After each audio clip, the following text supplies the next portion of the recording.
하나님이 함께 하시는 우리 삶의 아름다움을 찾는 시간 라비에벨의 진행을 맡은 서정경입니다. 반갑습니다.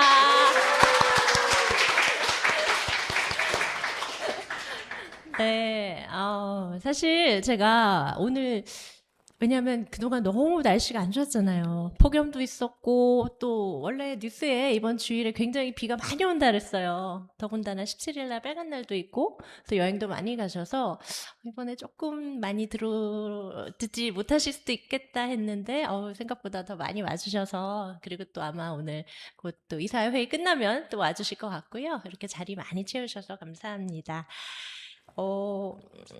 아까 말씀드렸지만 요즘 날씨 너무 안 좋잖아요. 밤에 잠 잘 못 주무시죠? 힘들죠? 네, 눅눅하고 이런데 저는 오늘 이 라베벨르 이원영 자매 편이 여러분들에게 하나의 어떤 좀 상큼한 바람 이면서도 감동이 있는 그런 시간이 되기를 기도하는 마음으로 오늘 이 자리에 섰습니다. 오늘의 게스트는 미리 예고해드린 대로 우리 세길교회의 오래전에 시집온 이원영 자매를 자리로 모시겠습니다. 박수로 모실까요?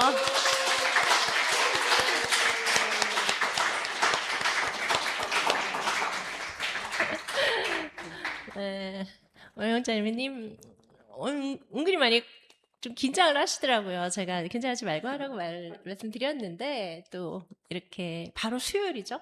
네. 수요일에 출국을 해요. 그래서 그 직전에 지금 한참 정신없고 바쁠 텐데 또 이렇게 참여해 주셔서 감사합니다. 우리 세계 식구들한테 인사 좀 해주실까요? 네. 23년 전에 세계교회로 시집 온 이원영입니다. 맞아요.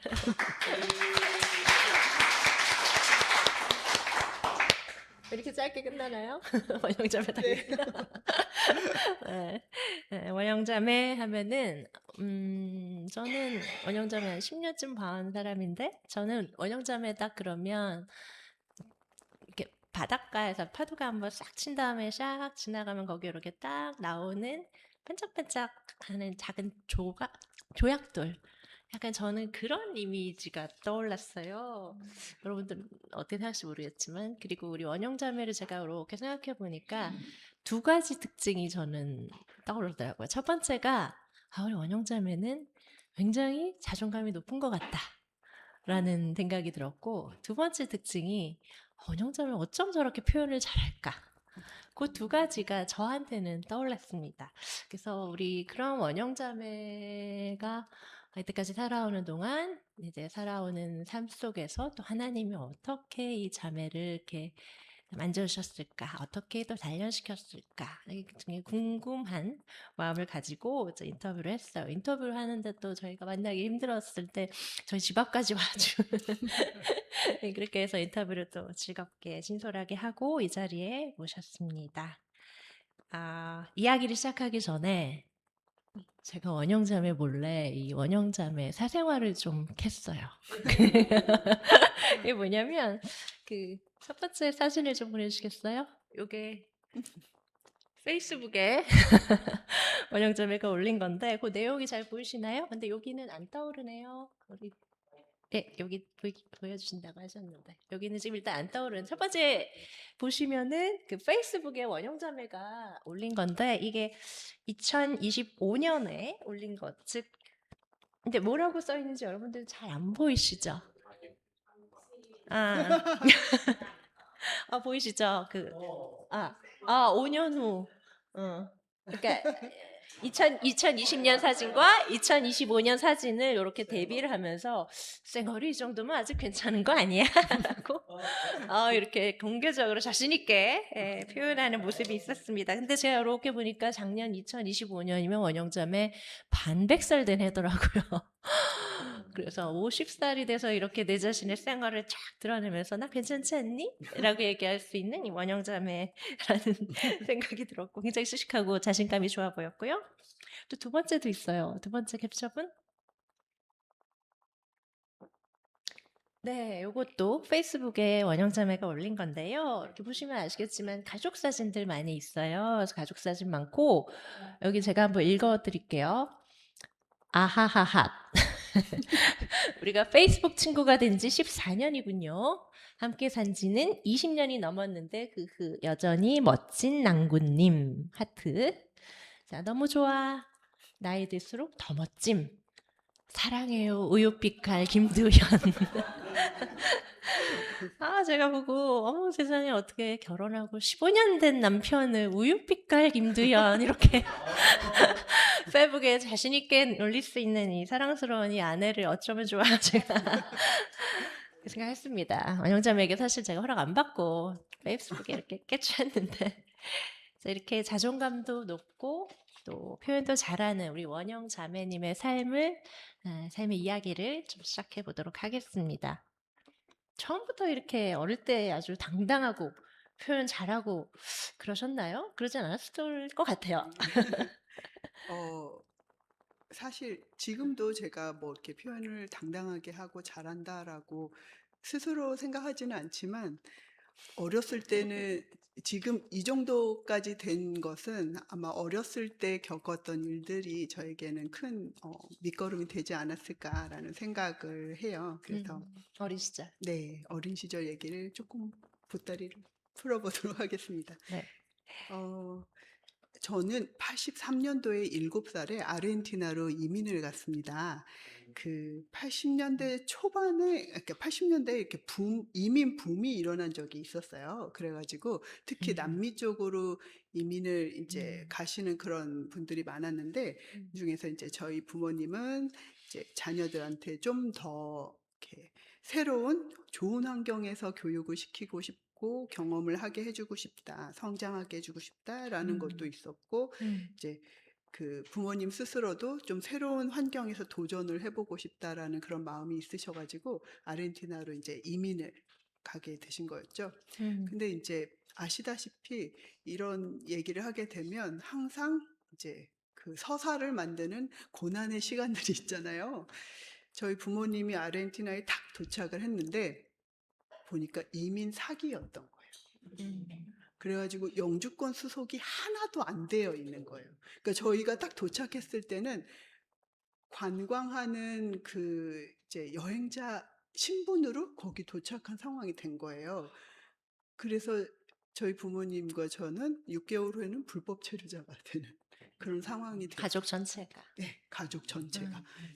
이제 가족이 다 같이 갔으니까 그랬는데, 그리고서 저희가 4, 5년 동안 수속하는 기간이 4, 5년이 걸렸어요, 거기서. 그래서 그 이민 간지 4년, 5년이 된 때까지 불법 체류자로 이제 거기서 이제 시간을 보내게 된 거죠. 그러니까 어린 시절을 생각하면 왠지 이렇게 멀리 그냥 지나가는 경찰만 봐도 놀라가지고 이렇게 눈치 보고 좀 이렇게 막 가슴 두근거리고 막 숨고 그랬던 시절이 있었고, 이제 영주권이 없으면 거기는 학교를 공교육인데 학교를 1년 이상 다닐 수가 없어요. 그럼 제가 4년 정도 이제 그 영주권 없는 상태에서 했으니까 몇 번을 옮겼을까요? 학교를.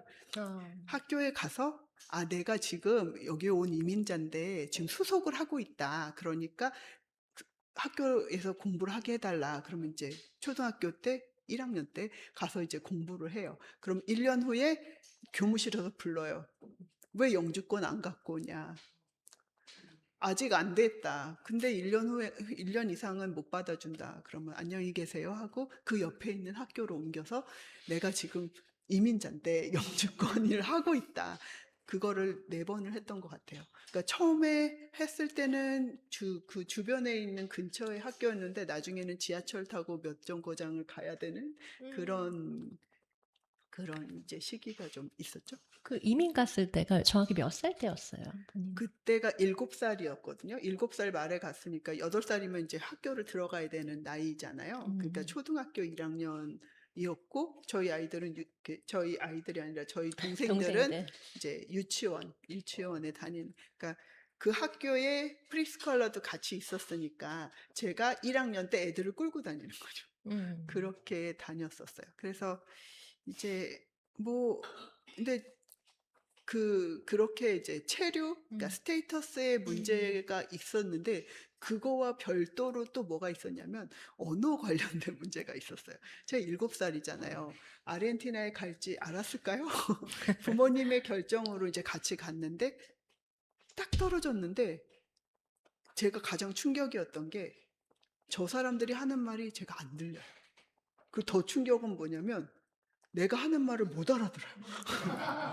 그 사람들이 내가 하는 말을 못 알아듣고 그 사람들이 하는 말을 내가 못 알아듣는 거예요. 그러니까 이게 뭔가 싶은 거죠. 음.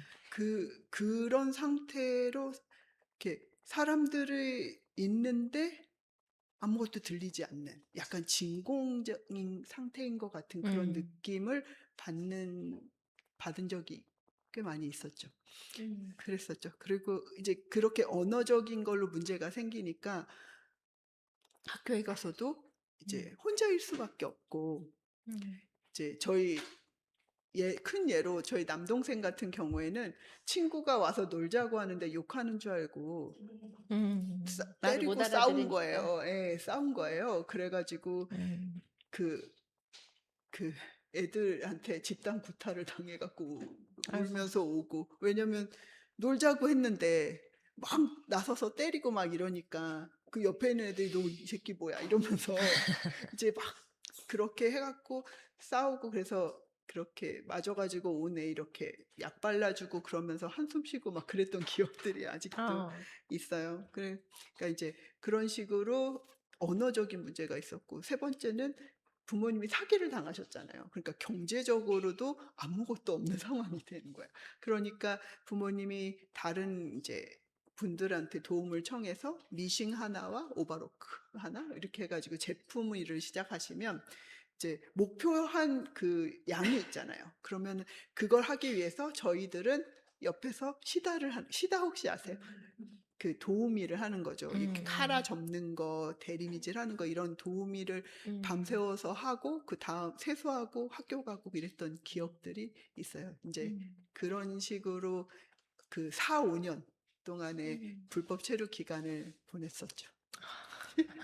지금 이렇게 웃을 수 있지만 사실 그 어영자매의 부모님도 더 잘 살아보시겠다고 정말 자식 새끼 3명을 어영자매가 첫째더라고요. 그러니까 첫째 이제 남동생 여동생이 있는데 이렇게 이역 만리에서 그렇게 사시면서 얼마나 기가 막히고 힘드셨을지 또 그 상황 속에서 어영자매가 말도 안 통하는데 또 동생들은 동생들 있고 얼마나 또 쉽지 않은 굉장히 두렵고 원망스럽고 무섭고 이런 시간을 보냈을 것 같습니다. 특히 아까 말씀하신 것 중에 조금 아았던 게 내가 누구지? 라는 자아 정체성 얘기가 또 굉장히 문제가 됐다라고 합니다.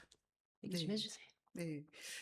그 제가 한국 사람인데 음. 엄마 아빠가 한국인이고 한국어를 배우고 한국에서 자라서 거기 갔잖아요. 그러면 이제 나는 아이덴티티가 100% 한국 사람이었단 말이에요. 그랬는데 거기 딱 가서는 그걸 주장할 수가 없는 거예요. 거기에 그쵸. 언어를 배워야 하고 음. 거기에 문화에 적응을 해야 되고 거기 역사를 배우고 거기에서 얘기하는 것들에 대해서 나의 이제 그 의견이나 이런 것들을 이제 통합을 해야 되는데 그 통합하는 과정이 너무 힘들더라고요. 그러니까 발표를 하거나 수업 들을 때 자기 의견을 내야 하는 그런 순간에 제가 항상 타이밍을 놓치는 거예요. 내가 음. 어떤 입장에서 그 의견을 내야 되는가를 한 번 더 생각을 해야 되니까 내가 이민자로서 아니면 한국인으로서 아니면 아르헨티나에 사는 시민으로서 라고 하는 게 막 헷갈리니까 결국 타이밍을 놓쳐요. 그럼 어떻게 되냐면 세상 조용하고 그 음. 수업에서 적극적이지 않은 아예 그냥 입을 다물어 버리게 되는 거죠. 그러니까 타이밍을 놓치니까 말을 못하는 그런 되게 음. 그 얼굴 노랗고 눈 작고 되게 음침한 그런 그 아시아 여자아이 이런 혼자만 식의 다르고. 예, 혼자만 다르고 그런 식의 이제 아이들 그 자기의 정체성을 이렇게 이미지를 음. 만들었던 그런 시기가 있었어요. 그래서 음. 되게 많이 힘들었죠.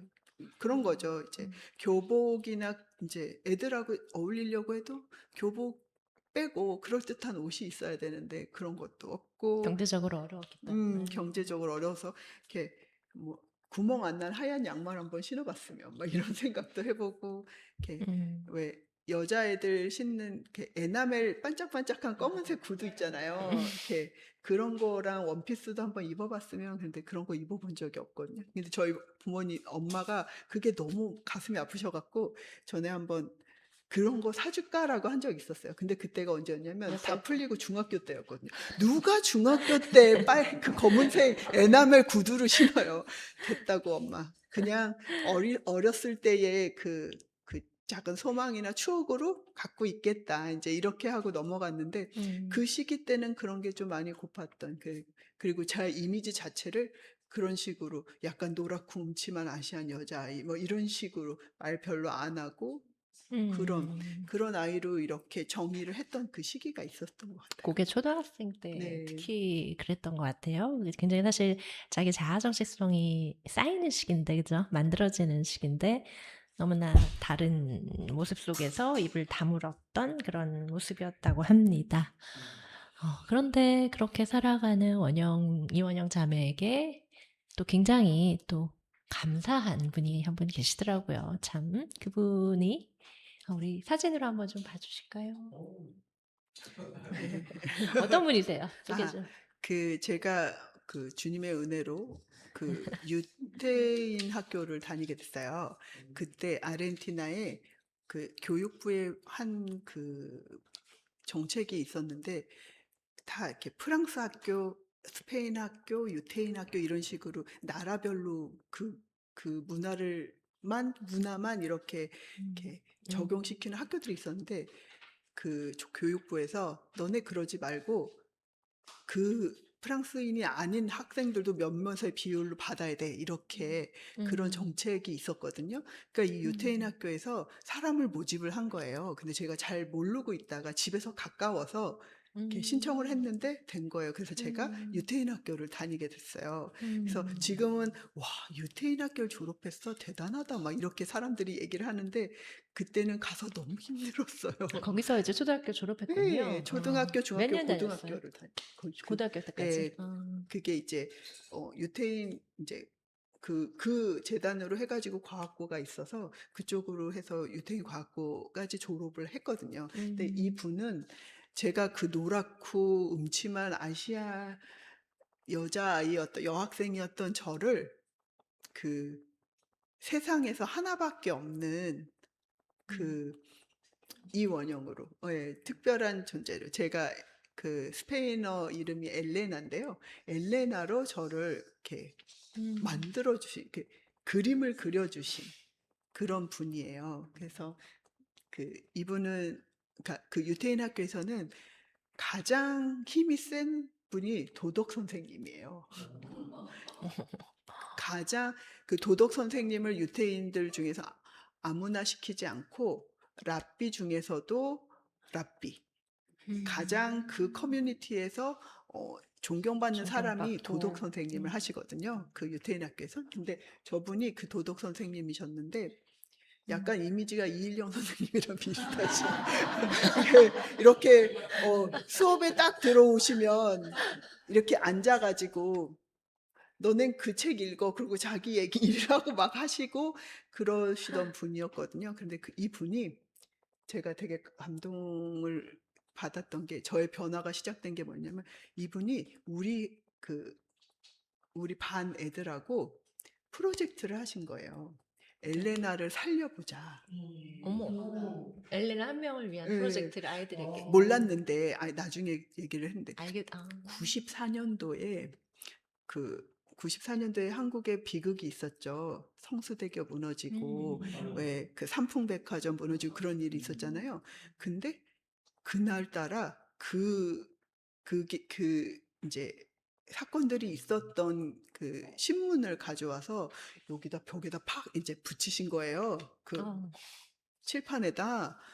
그래서 저건 뭐지? 근데 뭔가 한국하고 관련된 게 있어서 제가 이렇게 옆에서 그 노랗고 음침한 얼굴을 이렇게 쳐다보고 있는데 자, 오늘 얘기할 건 이런 부분이야 하면서 이제 이런 일이 일어난 그 음.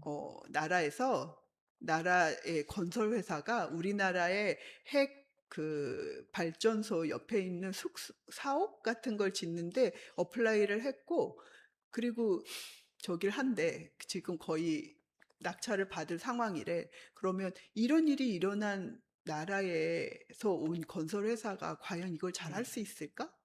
자, 너네 토론해봐. 이렇게 한 거예요. 좀 세죠?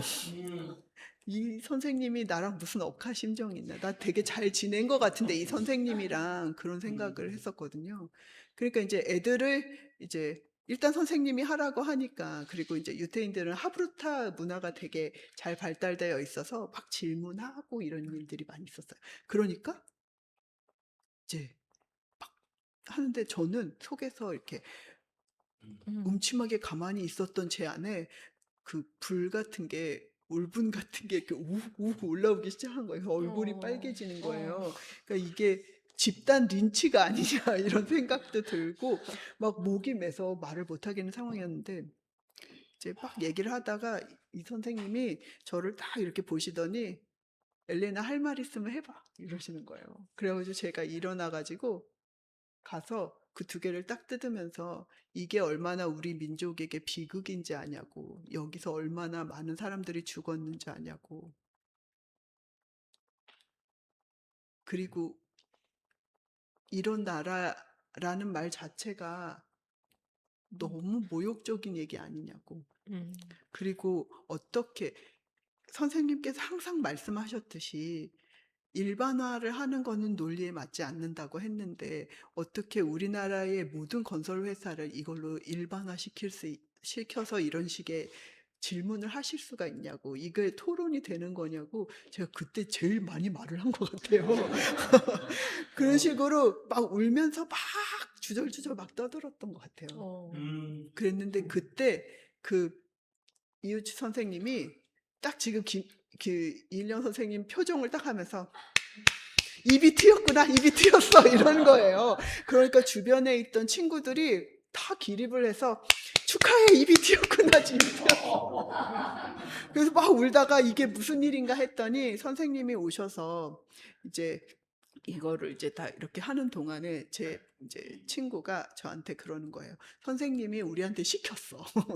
이게 사실 말이 안 되는 건지 알고 있었는데 선생님이 너가 하도 말을 안 하니까 너와 관련된 이슈에서 네가 주장을 할 수 있는 뭔가 이슈가 있으면 하지 않겠냐 싶어서 우리한테 이거 시킨 거야. 오해하지 마. 우린 너희 사랑해. 너 사랑해. 이런 식으로 이렇게 달랬던 적이 있었어요. 근데 그 일이 있고 나서 제가 알껍질을 깼다고 할까요? 그런 느낌으로 제가 그래, 나는 이야기를 할 수 있었어. 그리고 내 안에서 내가 하고 싶은 이야기를 이렇게 할 수 있는 능력이 있었어. 그리고 그걸 사람들이 인정하고 알아봐주는 경험이 되네? 이런 생각이 들면서 제가 조금씩 변했던 것 같아요.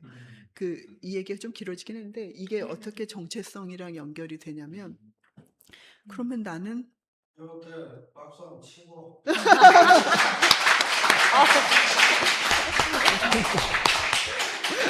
너무 감동스러운 네, 경험이 진짜. 네. 이렇게 온몸으로 부딪히는 뭐라고 할까?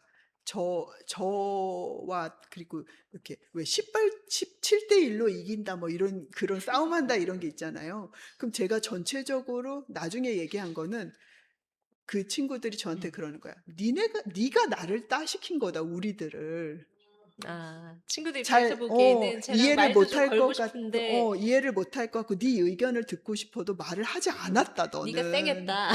네가 쌩깐 거다. 우리 17명, 18명의 친구들을 그걸 모르겠냐 이렇게 했는데 그동안은 몰랐었어. 안 보였어. 그랬는데 그 일이 있고 나서 껍질이 그 눈에 뭔가 이렇게 딱 벗겨지는 것 같은 느낌이 들고 나서 제가 되게 많이 밝아졌고 그리고 좀 더 구체적으로 나를 귀하게 여기는 그런 일들이 생겼던 것 같아요. 그래서 이제 정체성에서 내가 한국인인지 현지인인지 그런 것에 대해서 고민을 많이 하고 있을 때 제가 저는 왜 태어난 것일까요? 하고 이제 선생님한테 물어보면 선생님이 글쎄 왜 태어났을까? 그러면서 하시는 말씀이 음, 한국하고 아르헨티나하고 음, 둘 사이에 두 개의 경험을 같이 갖고 있으니까 뭔가 브릿지 역할을 하라고 그렇게 하나님이 그렇게 너를 만드신 게 아닐까? 이런 식으로 되게 긍정적인 예시들을 많이 주셨어요. 그래서 아 그렇구나. 그래서 제가 음, 최초 꿈이 외교관이었잖아요. 지금 음. 외교관 아니지만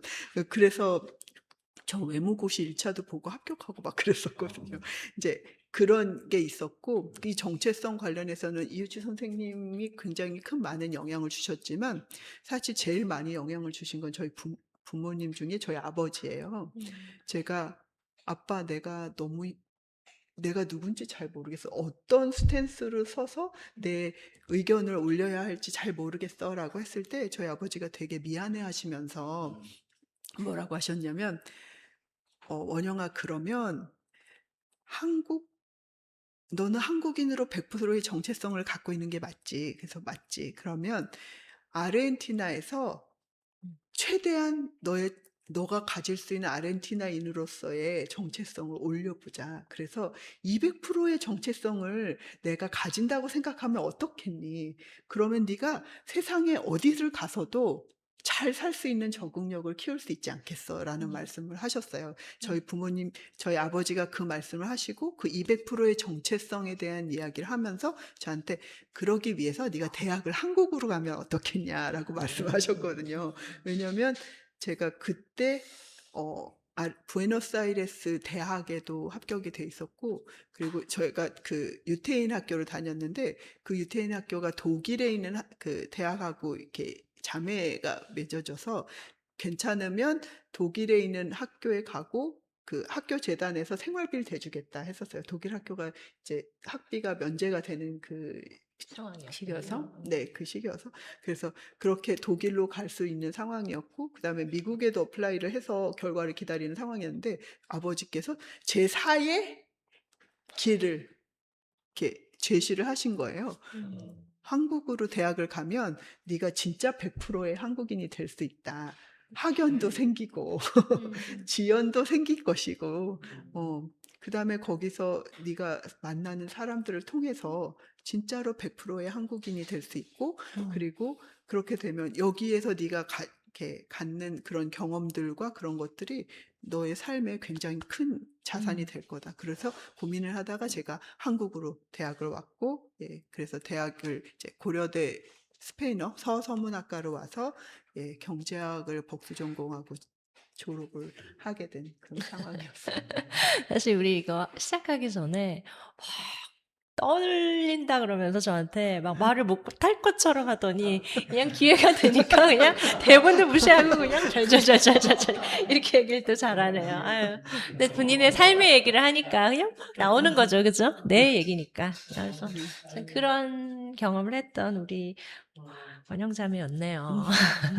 그 원영자매가 이렇게 커서 이런 모습으로 세계에 시집 와 있는데 제가 듣기로 어린 시절에 상처를 좀 받을 수 있잖아요. 어릴 때 누구나 그런 게 있을 수 있는데 그런 상처를 좀 잘 이렇게 해소하지 않고 그냥 몸만 컸을 경우에 어른이 되어도 이 마음에는 이 어린 아이가 아직 있다라는 얘기를 들은 적이 있어요. 그런데 우리 원영자매는 참 그 상황을 잘 그래도 지혜롭게 넘긴 게 아닌가. 그게 아까도 말씀하셨지만 그 이웃츠 선생님도 얘기하셨지만 하나님과의 교류, 하나님의 또 간섭해 주심이 굉장히 컸지 않을까 싶습니다.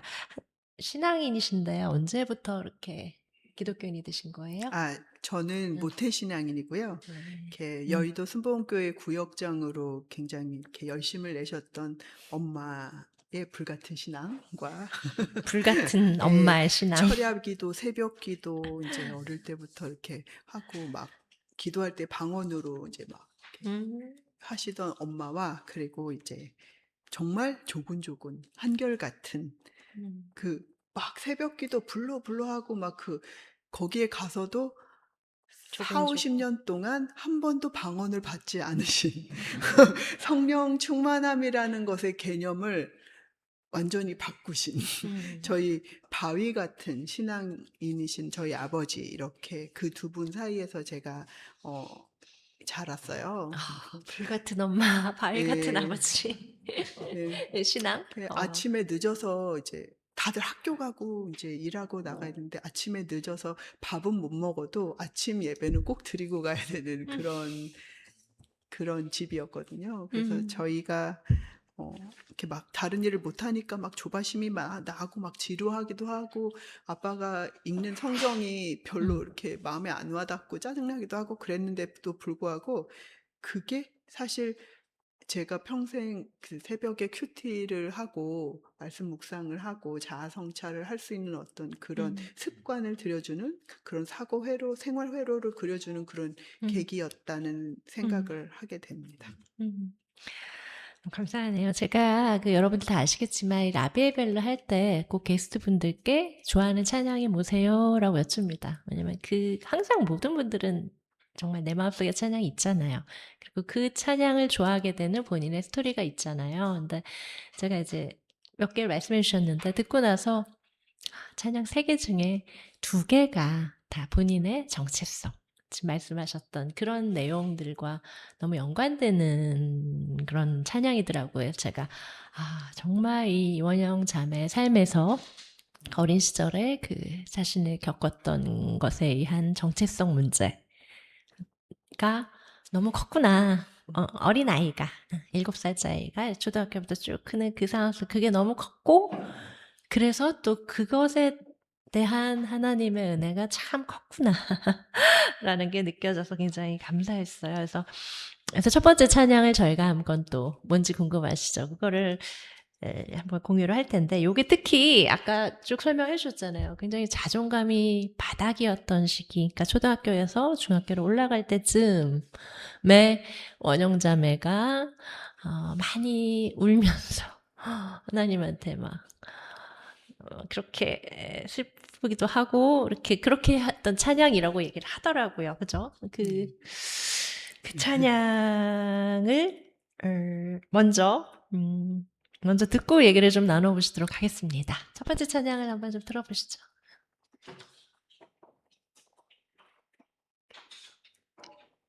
집에 하나만 손 놓고 네.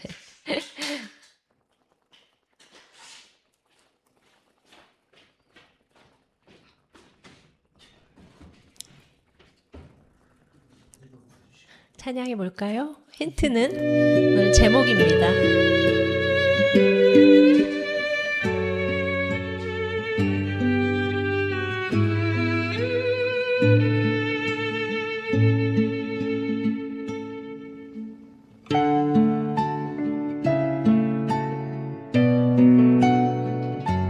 많이 아시죠?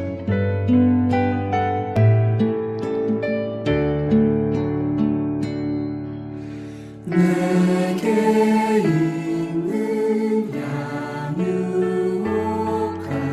주께 가져와 그 발 위에 입 맞추고 깨뜨립니다.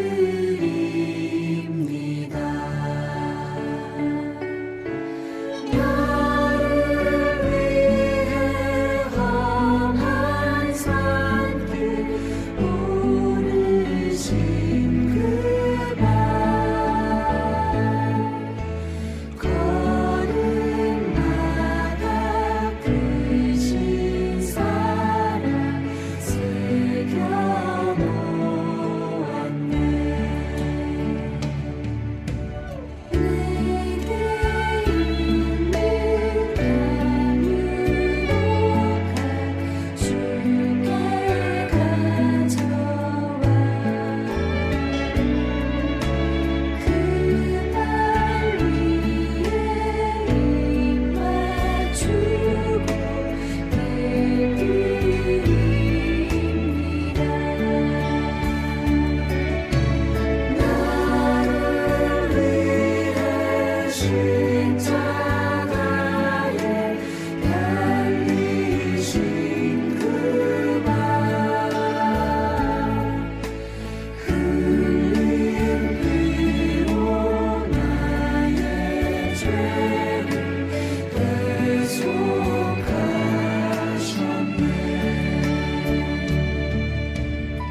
찬양이 원영자매가 이제 중학교 갈 때쯤 가장 어떻게 보면 예민한 시기에 좀 붙들면서 울면서 은혜를 느꼈던 노래고요. 이 향유옥합, 내게 있는 향유옥합, 이 노래를 이렇게 기도하면서 하나님께 받은 마음이 있다고요. 그 초등학교에서 중학교 올라갈 때쯤 됐을 때 조금 더 가까이 마이크에. 침대에 이렇게 딱 누워서 천장을 보는데 하나님, 내가 과연 무엇이 될까요? 어떤 사람이 될까요? 이런 곳에서 가난하고 정말 가진 것 없고 예쁘지도 않고 제가 어떤 삶을 살게 될까요? 라고 하면서 이제 내가 하나님한테 드릴 수 있는 게 정말 있을까요? 정말 난 너무 보잘것없고 초라하고 하나님, 내가 하나님한테 드릴 수 있는 향료가 뭘까요? 라고 이렇게 질문을 속으로 하면서 이렇게 막 울었던 적이 있어요. 이렇게 누워가지고 이렇게 울었는데 나는 향료도 없는 것 같은데 드릴 게 있을까요? 라고 이렇게 질문을 했었는데요. 그때 하나님이 저한테 주신 마음이 있었어요. 원영아, 너의 삶 자체가 나에게는 향기로운 제물이 된다. 네가 나를 경외하고 주변 사람들을 잘 챙기고 세상의 빛과 소금이 돼서 네가 정말 하고 싶은 일을 하면서 살다 오면 돼. 그러면 그게 네가 나한테 드리는 가장 귀한 옥합이 될 거야 라는 마음을 주셨어요. 그래서 나의 삶이 내가 아멘. 어떻게 살든지 그 삶이 바로 옥합이야. 옥합으로 받아줄게 라고 하나님이 말씀하셨어요. 그래서 제가 이 찬양을 되게 좋아하고 이렇게 듣거나 할 때마다 너무 이렇게 울어요. 좀 전에도 여기서도 또 눈이 이렇게 촉촉해졌는데. 했는데, 예, 그래서 되게 감사한 찬양입니다. 이 찬양이 정말 원영자매에게 큰 은혜가 됐던 찬양이지만 준비하면서 제가 들으면서 저 역시 너무 은혜가 됐던 찬양이고 그렇게 생각이 들었어요. 그래서 오늘 그 제목을 주님의 향유옥합이라고 제가 지으면서 이제 원영자매의 삶인데 우리 모두의 삶도 향유옥합이라는 생각이 들고 내가 하나님한테 드릴 향유옥합이 뭘까? 내 삶이 하나님께 네 삶이 향유옥합이야 라고 인정받을 수 있는 그러니까 뭔가 그런 받을 수 있는 내 삶의 그것들을 다 가지고 있다는 생각이 들어요. 그래서 그거를 잊고 사는데 다 생각해 볼 수 있으면 좋지 않을까? 특히 어린 시절에 너의 삶은 하나님이 정말 예뻐하시고 귀하게 여길 향유옥합이란다 라는 걸 심어줘도 참 좋겠지만 당연히 굉장히 중요하고 소중한데요. 저처럼 이제 뭐 반백살 먹은 사람도 내가 그동안 해오면서 나의 삶의 향유옥합이 뭐였을까라는 한번 생각해 보는 게 필요한 것 같고 또 여기 계신 많은 또 연배 높으신 또 선생님들께서도 이제 그동안 나의 삶에 하나님께서 주셨던 거 제가 하나님께 이렇게 향기롭게 이렇게 올려드리고 싶은 게 뭐가 있을까 생각하는 그런 시간이 되면 참 좋겠다라는 생각을 좀 주저리저리 해봤습니다.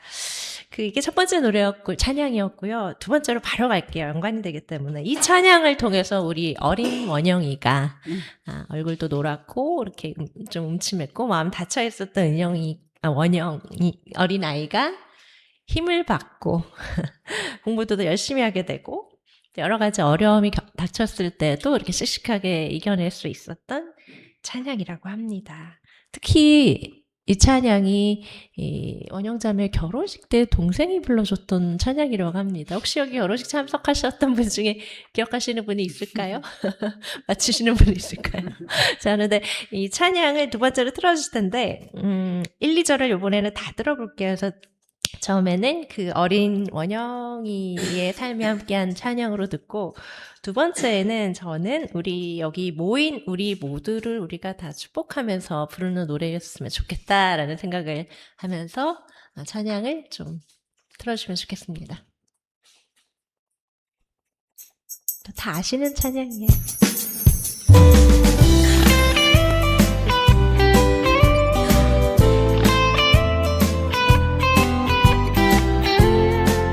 그쵸?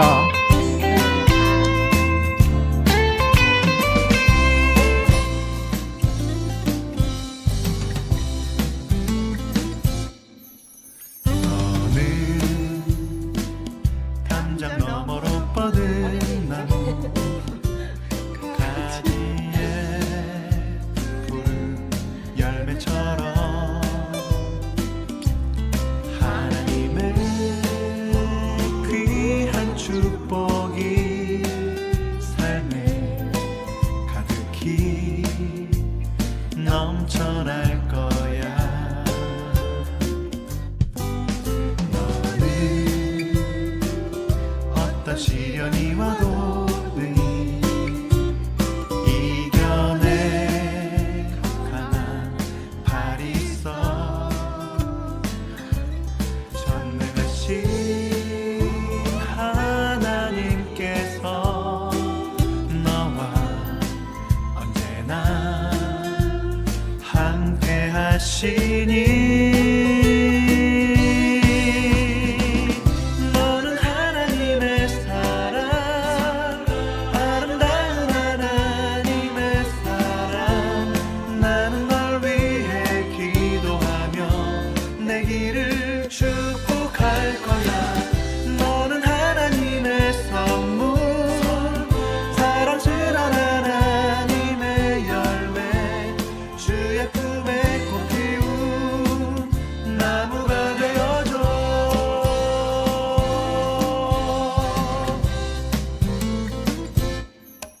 자, 2절 다 같이 부르실게요. 큰 소리로. 담장 너머로 뻗은 나무 가지에 푸른 열매처럼 하나님의 귀한 축복이 삶에 가득히 넘쳐날 거야. 너는 어떤 시련이 와도 능히 이겨내 강한 발이 있어. 전능하신 하나님께서 너와 언제나 함께 하시니 너는 하나님의 사랑, 아름다운 하나님의 사랑. 나는 널 위해 기도하며 내 길을 축복할 거야. 너는 하나님의 선물, 사랑스러운 하나님의 열매, 주의 품에 꽃 피운 나무가 되어줘. 너는 하나님의 사랑, 아름다운 하나님의 사랑. 나는 널 위해 기도하며 내 길을 축복할 거야. 너는 하나님의 선물, 사랑스러운 하나님의 열매, 주의 품에 꽃 피운 나무가 되어줘.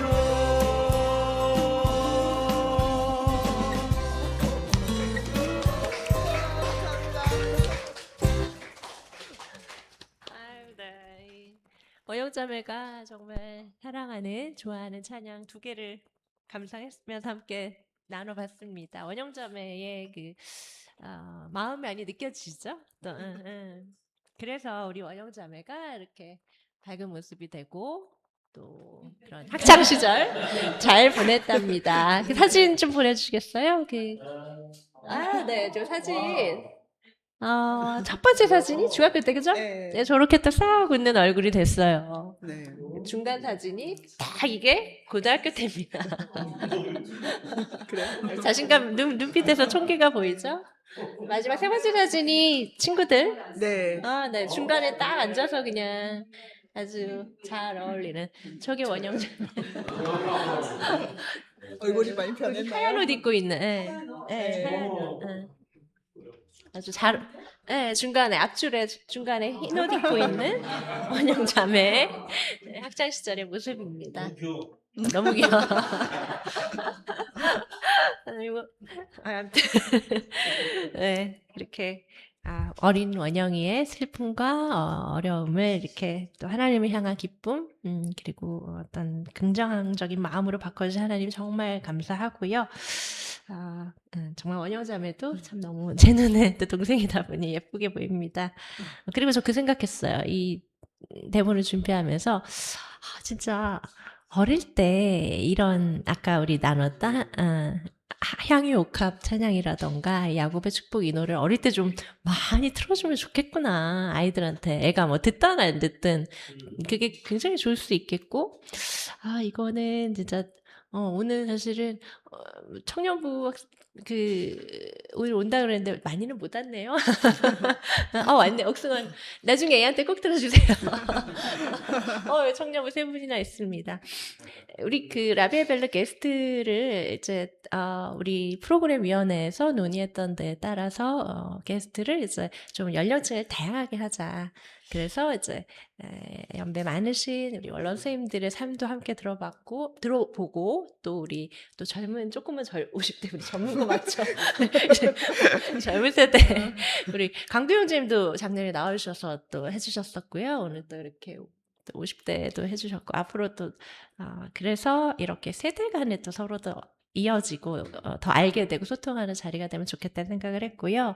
여기 오늘 참여하신 젊은 청년 부부들은 나중에 이제 가정을 꾸리고 이 노래를 좀 많이 틀어주는 좋을 것 같다는 생각이 개인적으로 들었습니다. 자, 다음으로 아까 원영자매가 잠깐 설명을 했는데 대학교 때 스페인어를 전공 학과를 다녔고 석사를 또 국제정치학을 했다라고 하더라고요. 그런데 지금 뜬금없이 상담학 박사과정을 하고 있어요. 막 전공이 튀잖아요. 그래서 왜 이러냐라고 제가 좀 물어봤었어요. 왜 그럴까요? 네. 제가 여기 올 때는 대학을 이제 스페인어로 오고 이제 경제학을 복수 전공을 하고 이제 그걸 바탕으로 해서 국제대학원에서 이제 국제 통상 한칠레 FTA 관련된 논문을 쓰고 석사 학위를 받았거든요. 근데 그게 2001년이에요. 근데 제가 왜 상담을 하느냐 이 부분이 이제 그게 연결이 어떻게 되느냐인데 사실 제가 혹시 스카이 캐슬이라는 드라마 보셨을까요? 거기에 스앵님과 비슷한 일을 했었습니다.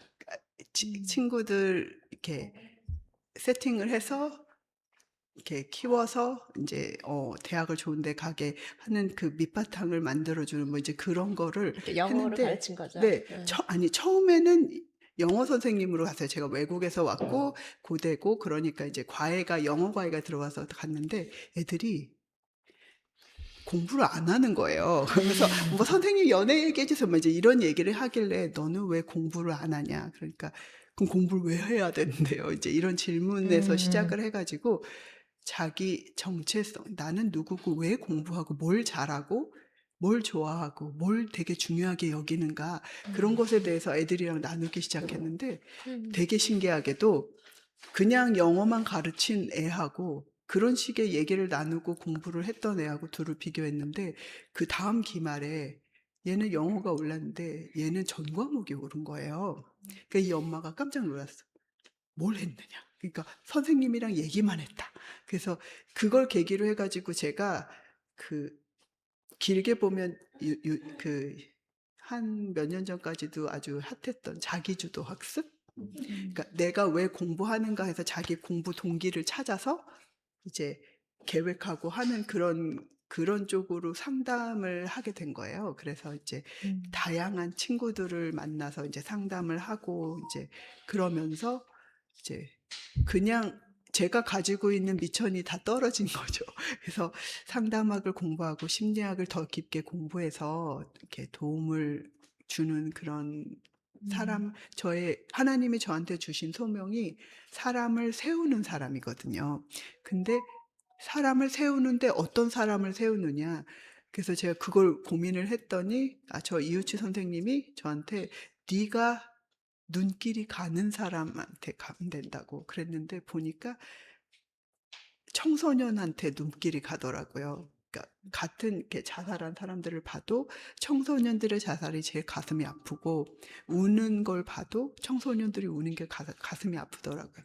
그땐 제가 결혼을 하거나 그러지 않았을 때인데도 그렇게 그러더라고요. 그래서 나의 소명은 엎어지거나 넘어져 있는 청소년을 일으켜 세우는 일이 아닐까라는 생각을 했었고요.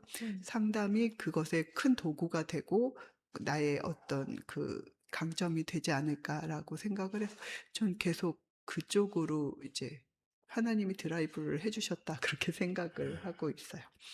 그래서 사실 사진 하나 네. 보여주시면 이것도 제가 페북에서 본 건데 소아암 환자를 위한 머리카락 기증도 제자와의 약속을 지키지 못했다는 미안함에서 시작한 거다라고 돼 있어서 이게 무슨 내용일까요?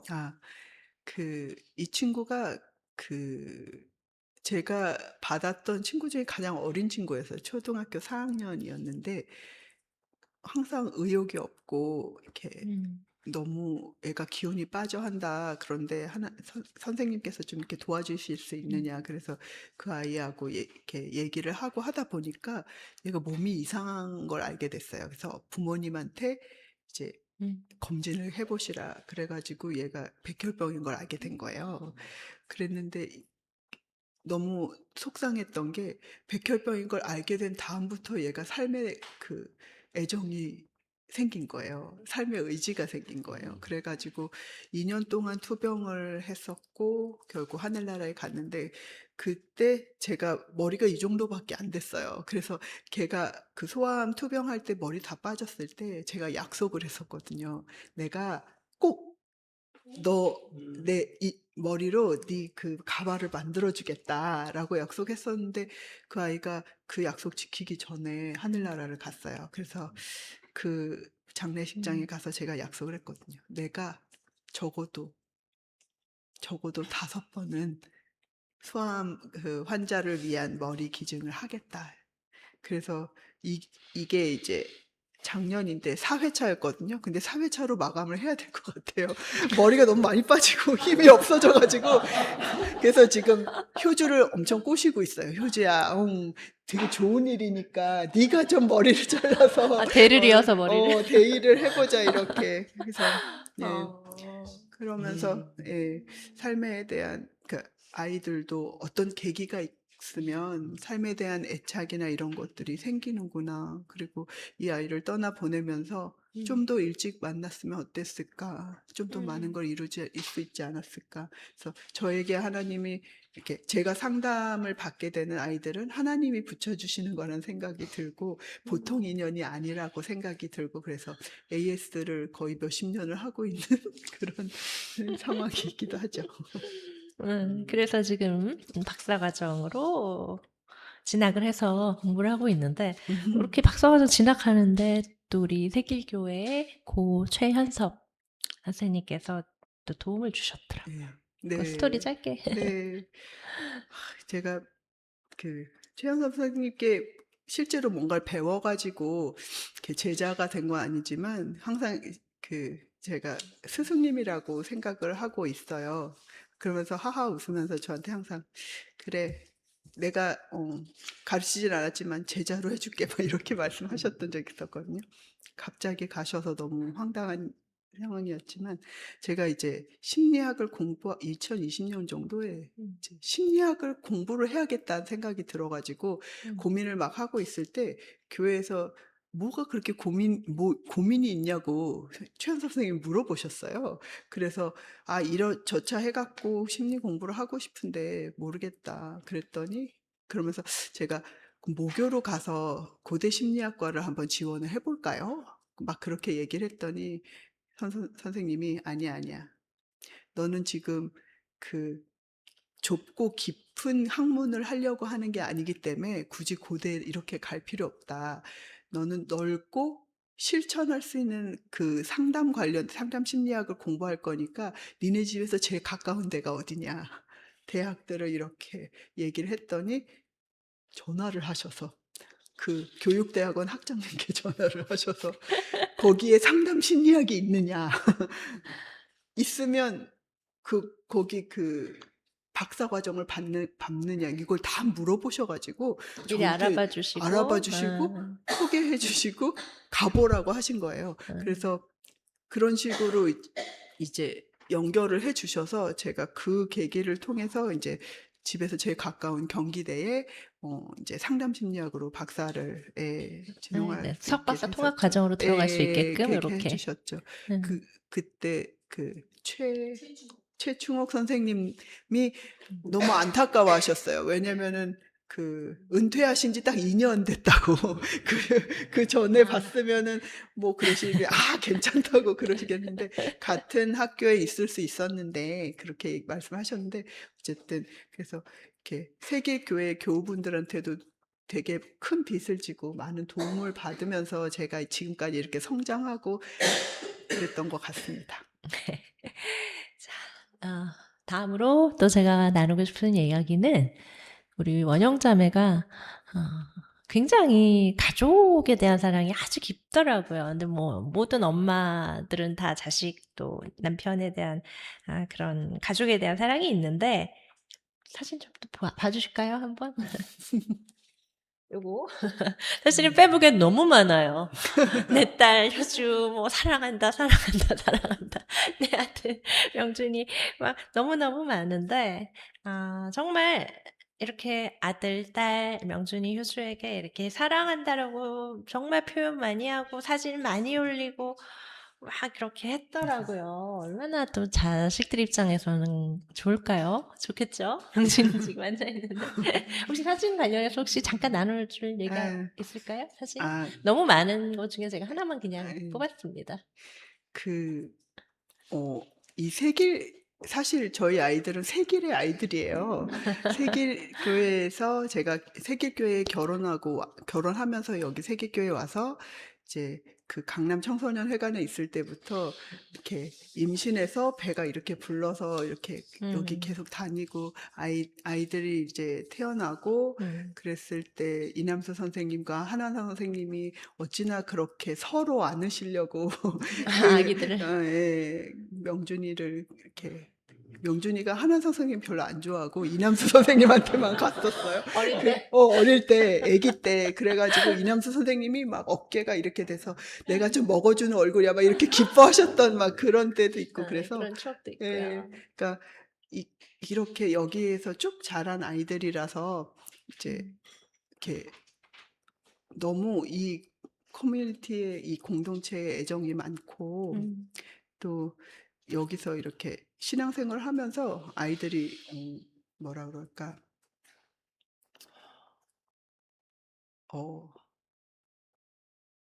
이렇게 스스로 각자 하나님을 만날 수 있는 그런 힘을 받지 않았을까 그런 생각이 들고요. 저는 애들이 그렇게 까다로운 아이들은 아니었지만 밤에 잠을 안 자기도 하잖아요. 그랬을 때 이제 자장가를 엄마가 섬그느레와 자장자장 우리아가만 불러주기엔 너무 식상하니까 그 다음에는 CCM도 불러보고 축복송도 불러보다가 그냥 제가 아이들을 위한 자장가를 만들어서 이렇게 불렀었어요. 한 수천 번은 불러준 것 같죠? 근데 그 자장가엔 이제 처음에는 잠도 잘 자고 밥도 잘 먹고 똥도 잘 싸고 잘 노는 게 최고다 해서 그거를 내도록 기도하듯이 불렀었는데 그러고 나니까 욕심이 또 생기는 거예요. 그래가지고 지혜롭고 건강하고 사랑스럽고 행복한 삶을 사는 애들이 되면 좋겠다. 그래서 또 막 내도록 그렇게 막 2개를 붙여서 불렀어요. 그랬더니 또 욕심이 생기는 거예요.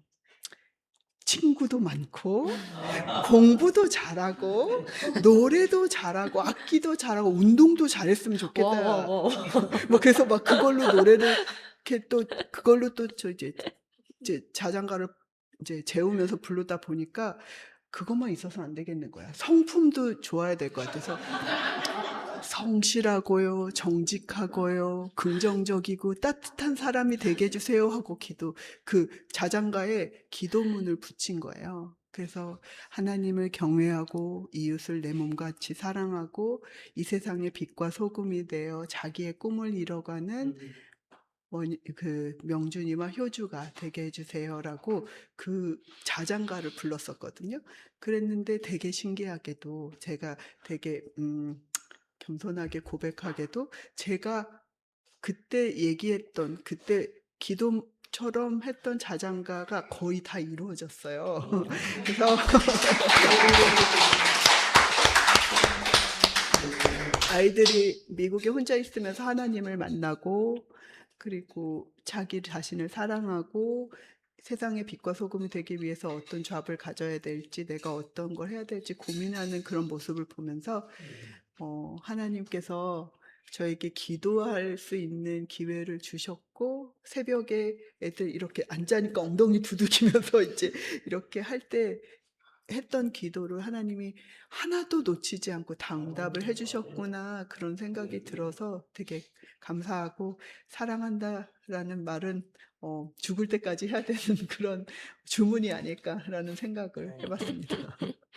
아까 그 기도가 다 이루어졌어요 했을 때 다 박수 쳐주셨잖아요. 근데 제 눈에 딱 들어온 게 명준이가 제일 먼저.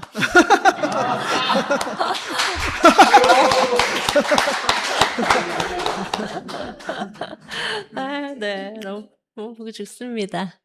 이렇게 가정이, 이렇게 엄마의 기도와 아이들의 성장이 이루어지는 데는 그 아버지의 또 남편의 역할이 빠질 수가 없잖아요. 우리 김재현 선생님.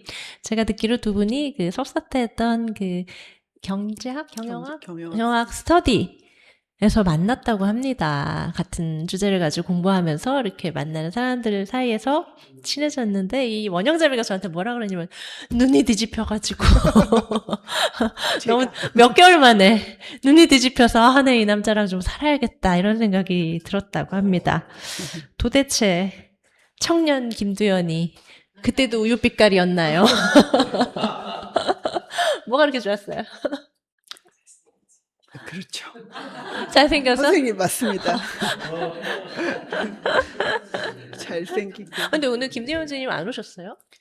이사회 가셨어요. 아, 이사회. 제가 오늘 이사회를 제끼고 여기로 왔는데. 빨리 오시면 좋을 텐데. 아유, 네, 아쉽다. 너무 되게 아름다운 사람이죠.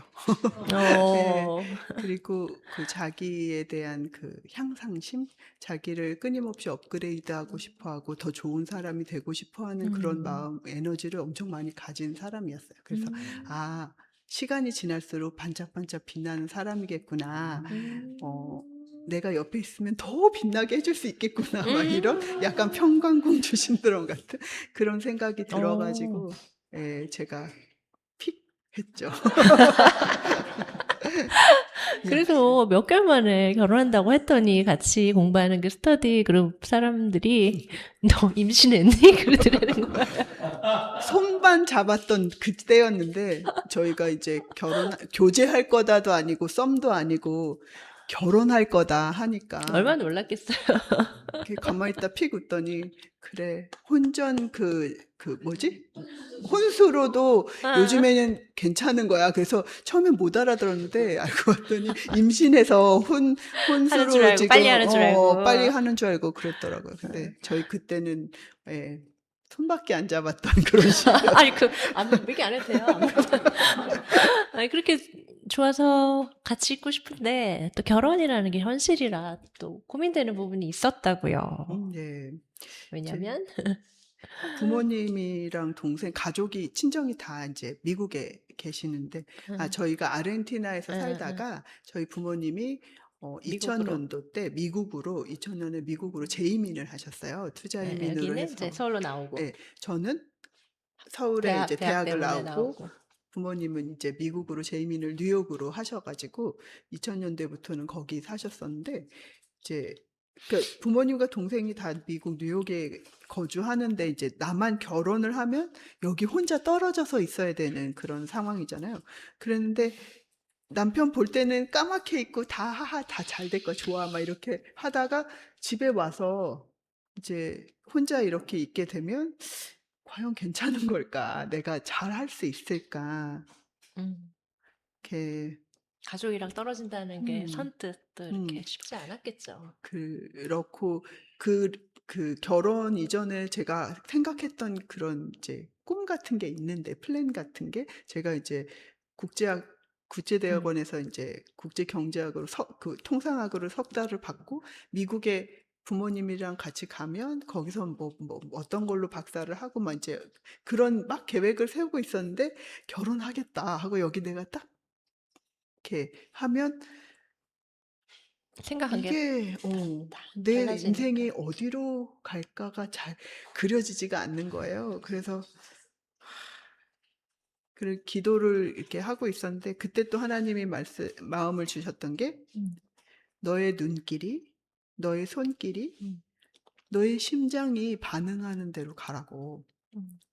네가 어디로 가고 뭘 결정하든지 나는 너랑 함께 있을 거야라고 하나님이 약속을 마음에 해주셨어요. 그래서 제가 음. 기쁜 마음으로 이렇게 결혼을 하고 이제 한 거죠. 근데 정신없이 근데 그 결혼 준비가 막 엄청 힘들고 막 그렇다고 하는데 저희는 진짜 물 흐르듯이 슉 지나가서 딱 그 전날 결혼 전날이 됐는데 이렇게 전날에는 왜 보통 엄마랑 자잖아요. 그 엄마가 이렇게 팔베개줘서 이렇게 누워갖고 엄마랑 자는데 엄마가 이렇게 터덕터덕 하면서 제가 29이었거든요. 네가 20대 마지막으로 효도하고 가는구나. 그래서 그게 무슨 말이냐 했는데 애들이 결혼을 안 하니까 보통 이렇게 그때쯤만 해도 30대면 그러니까 좀 또 그랬는데 장녀잖아. 그치? 장녀고 그러니까 결혼을 안 하는데 안 할 줄 알았더니 어떻게 또 그 사비를 이렇게 데려와서 응. 결혼을 하는구나. 그래서 하면서 이렇게 잤는데 새벽에 딱 일어났는데 결혼하고 나면 엄마 아빠가 진짜 다 없어질 텐데 음. 다 미국 가고 나 혼자 서울에 남는데 내가 잘 모르는 시댁 식구들하고 잘 지낼 수 있을까가 또 갑자기 겁이 막 나는 거예요. 당연히 그랬겠죠. 그날 그 그날. 결혼 당일날. 결혼 당일날 그래서 새벽에. 막 고민을 막 하고 있는데 뭔가 띠링 하고 문자가 와서 그래서 딱 봤더니 김도연 씨가 잘 잤어요? 곧 봐요. 이렇게 메시지를 보낸 거예요. 근데 그 메시지를 보니까 갑자기 마음이 놓이면서 아 그래 내가 혼자 있는 게 아니지 이 사람 때문에 여기 있는 거지 막 이런 생각이 들면서 엄청 보고 싶어지고 빨리 샵에 가야겠다 막 이런 생각이 들더라고요. 그래서 그렇구나. 내가 김도연한테 나의 손길과 나의 눈길과 심장을 줬구나. 그걸 알게 됐죠. 그래서 이렇게 결혼식 한 사진이 나옵니다. 아유 예뻐라. 그리고 저기 그래요? 참 행복해 보이는 신랑 신부 뒤에 또 우리 고 기리성 선생님 그때 네. 주례를 봐주셨던 기리성 선생님 보이시죠? 그때 참 젊으셨네요. 참 저렇게 결혼이라는 걸 하고 그때 그 기리 선생님께서 주례사로 해주신 말씀을 아직까지 지키고 있다고. 네. 저희가 주례사는 기억이 안 나고요. 제가 그때 정신이 없어가지고. 근데 주례를 부탁하러 이제 갔었는데 그때 주례 그 기리성 선생님이 하더니 주례 해줄게. 근데 조건이 있어. 그러셨어요. 그래서 어떤 조건이요? 이제 둘이서 긴장했고 막 그러는데 첫 번째가 교회 떠나지 말 것. 여기에 뼈를 묻어야 된다. 세계교회를 떠나지 말 것. 그게 첫 번째였고요. 두 번째가 서로 존대할 것. 그래서 저희는 아직까지도 둘이 존댓말을 쓰고요. 그리고 제가 약속 지켰잖아요. 확인했어요. 네. 핸드폰 톡을 주고받는 말투가 그렇게 하더라고요. 그리고 제가 여기 있잖아요. 약속 지켰죠? 그래서 뼈를 묻어야지. 뼈까지 묻어야 돼요. 네, 그래서 지키고 있습니다. 그렇게 해서 결혼을 했고 또 우리 아름다운 또 자녀들이 태어났고 사진 계속 보여주시겠어요? 첫 번째 사진도 참 감동스럽죠.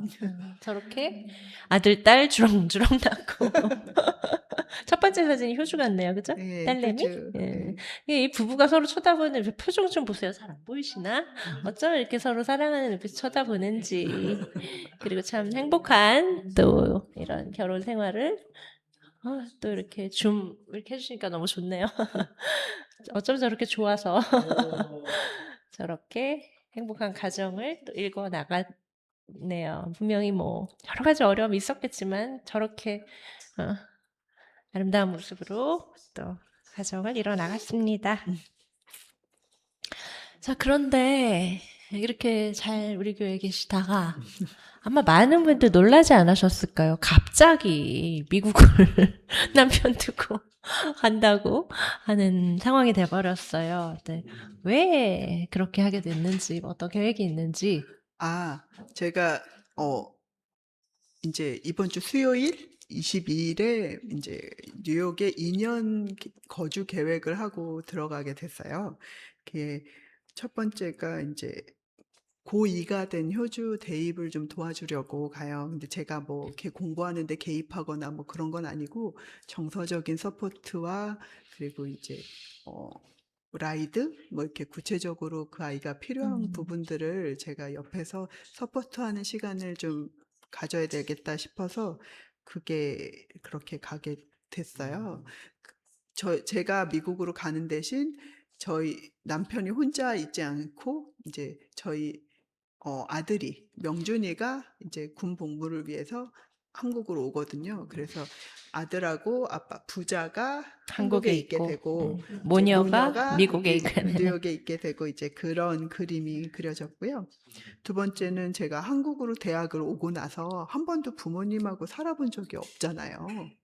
그게 벌써 한 30년 된 것 같아요. 그래서 더 나이 들기 전에 부모님 옆에서 딸로 한번 살아보고 싶어서 엄마가 이제 곧 팔순이신데 가능하다면 부모님의 삶을 듣고 정리를 해서 자서전을 좀 만들어 드릴 수 있으면 좋겠다.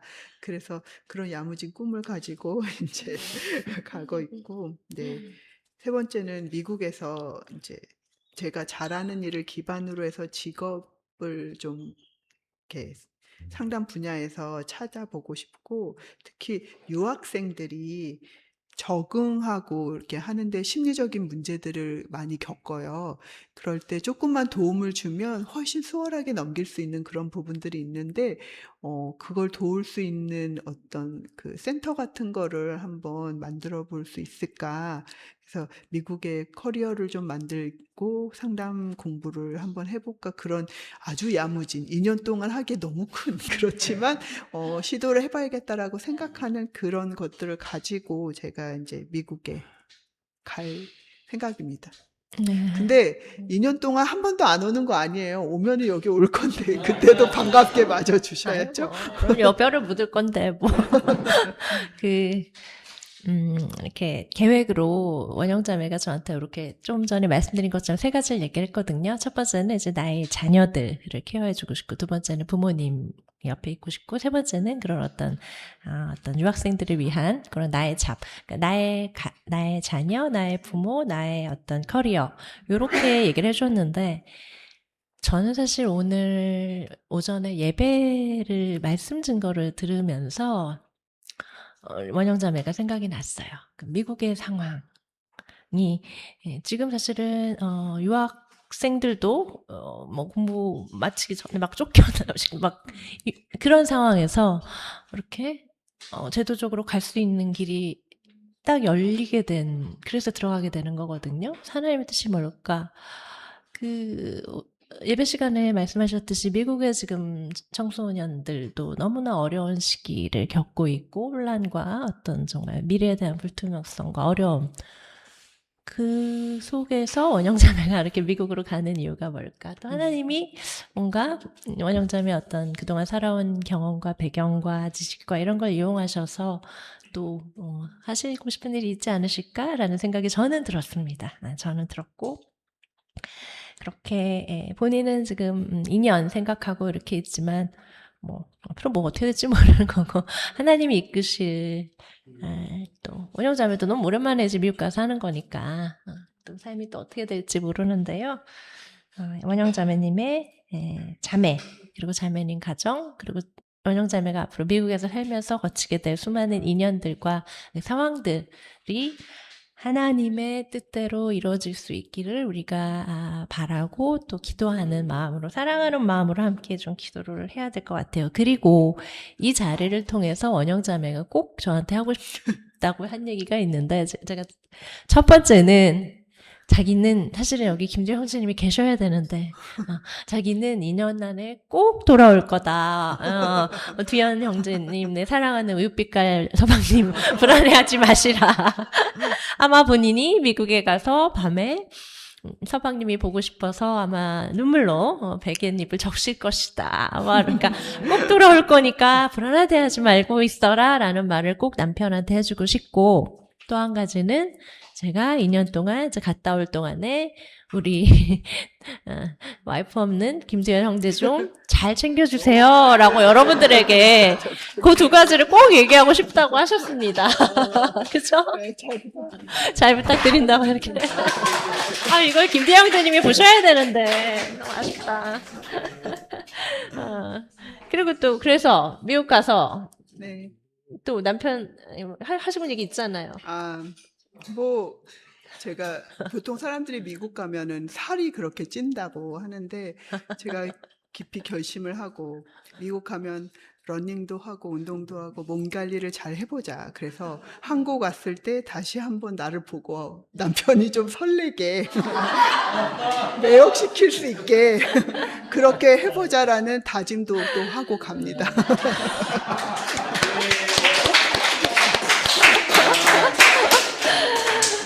원영자매 말로 뒤태 종결자가 되고 싶다고 합니다.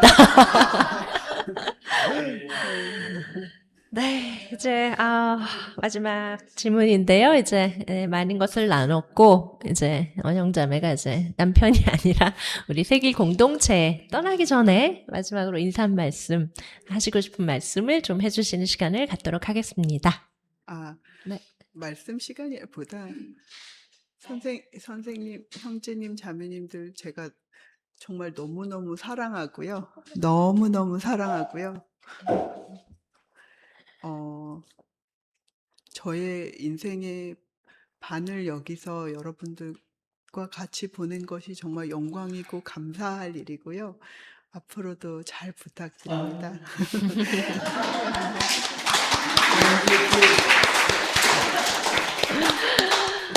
저에게 새 길은 사랑이고요. 그 사랑은 제가 아이를 키워보니까 그 상대의 변화에 되게 민감하게 반응하는 그게 아닐까 싶어서, 새 길은 미래를 두려워하지 말고 서로에 대한 애정을 가지고 서로를 아름답게 보아주는 그런 공동체가 됐으면 좋겠다는 생각을 했습니다. 감사합니다. 네. 그래서 우리 원영자매 마지막 이제 인사말 잘 들어봤고요. 또 보내는 원영자매를 축복하는 마음으로 우리가 다 함께 찬양 하나 같이 하면서 오늘 시간을 마무리하도록 하겠습니다. 이 노래도 아마 여러분들 많이 아실 거예요. 같이 불러주시죠.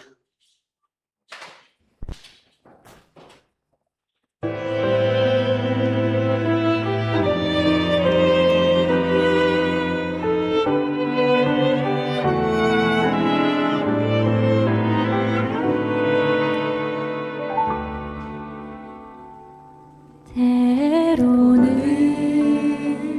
너의 앞에 어려움과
제사장이여 거룩한 나라 하나님의 소유된 백성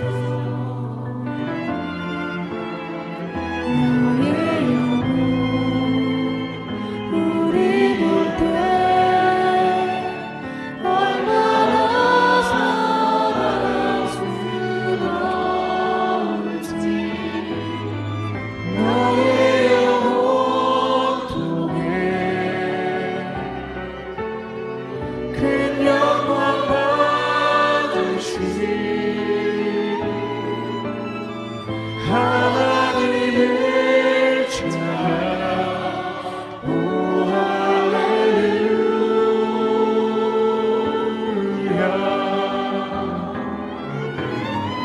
너의 영혼 통해 큰 영광 받으시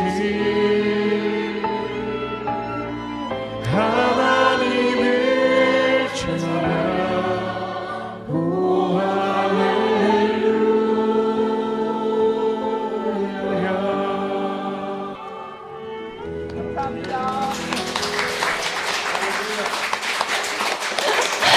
네, 이걸로서 오늘 라베벨로 마치고요. 우리는 언제나 했던 것처럼 또 기념 촬영하고 마치도록 하겠습니다. 감사합니다.